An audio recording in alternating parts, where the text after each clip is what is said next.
Oolmaa kee tulfaatee kan Oromoof ooltee saba keef dubbatteef rasaasaa nyaatamtee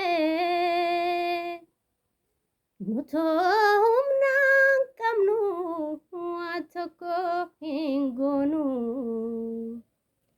Dunee baanu sillee nuusinii raanfannu nutoo humnaan qabnu waa takka hin goonu.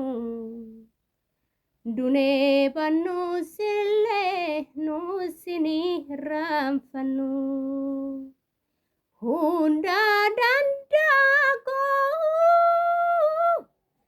kan bara fakkaatu dragaasiif bahaa kan akka kee hin jiru.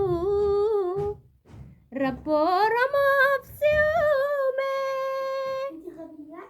hunda kee tottolchee keessa keef bifa kee wal qixa bareeche.